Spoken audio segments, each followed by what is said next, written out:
क्या कभी आपने सुना है कि किसी इलाके की आधे से ज्यादा आबादी अचानक अपाहिज हो जाए? क्या कभी आपने ऐसा सोचा कि जो लोग कल तक खेतों में काम कर रहे थे, दुकान चला रहे थे, वही लोग कागजों में लाचार और अपंग बन जाए?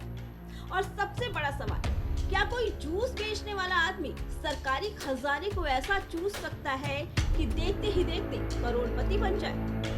राजस्थान के झालावाड़ से सामने आई ये कहानी किसी फिल्मी स्क्रिप्ट से कम नहीं, लेकिन ये फिल्म नहीं बल्कि सिस्टम को हिला देने वाली सरकारी योजनाओं का महाघोटाला है, जहां हजारों स्वस्थ लोगों को कागजों में अपाहिज बना दिया गया। सरकारी खजाने से हर महीने करोड़ों रुपए की पेंशन निकाली गई और इस पूरे खेल का मास्टरमाइंड निकला एक जूस बेचने वाला शख्स।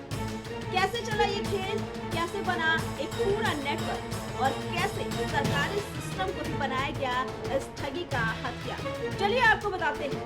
ये कहानी है राजस्थान के झालावाड़ जिले के अकलेरा और मनोहर थाना इलाके की, जहां सरकारी रिकॉर्ड एक ऐसी सच्चाई बयान करते हैं जिसे सुनकर किसी के भी होश उड़ जाए।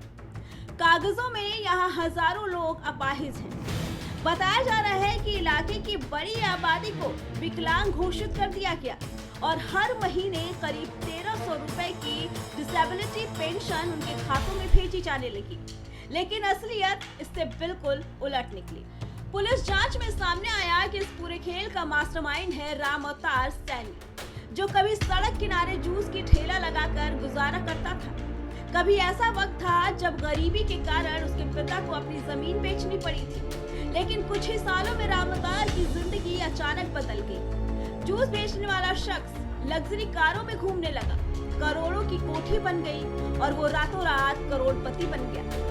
गांव वालों को समझ नहीं आ रहा था कि आखिर ये चमत्कार हुआ कैसे।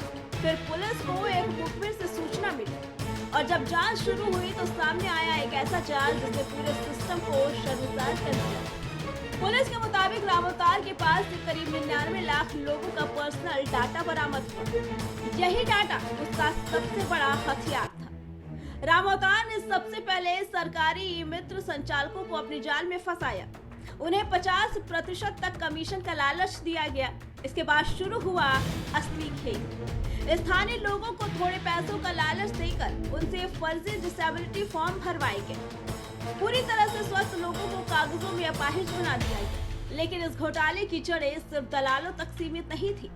जांच में सामने आया कि कई सरकारी अधिकारी भी इस नेटवर्क का हिस्सा बन चुके थे।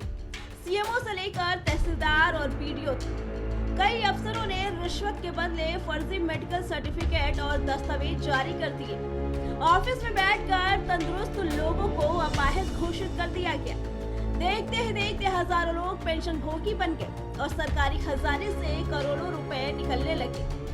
यही नहीं, राम अवतार ने प्रधानमंत्री किसान योजना, वृद्धावस्था पेंशन और विधवा पेंशन जैसी योजनाओं में भी यही खेल शुरू किया। जो लोग इन योजनाओं के हकदार नहीं थे उनके भी फर्जी कागज तैयार कर दिए।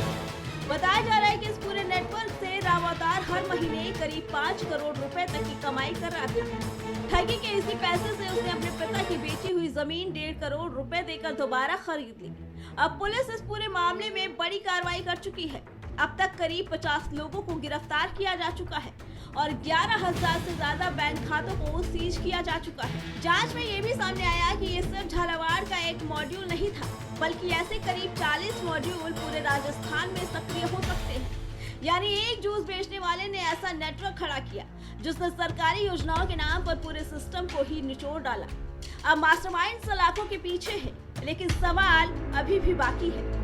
आखिर सिस्टम के अंदर बैठे वो चेहरे कौन हैं जो गरीबों के हक का पैसा लूटने वालों के साथ खड़े हो जाते हैं? और कब तक सरकारी योजनाएं जरूरतमंदों की मदद की जगह ऐसे घोटालों की कमाई का जरिया बनती रहेंगी? फिलहाल जांच जारी है और पुलिस इस महाघोटाले की हर परत खोलने में जुटी है। Bureau report, prime time.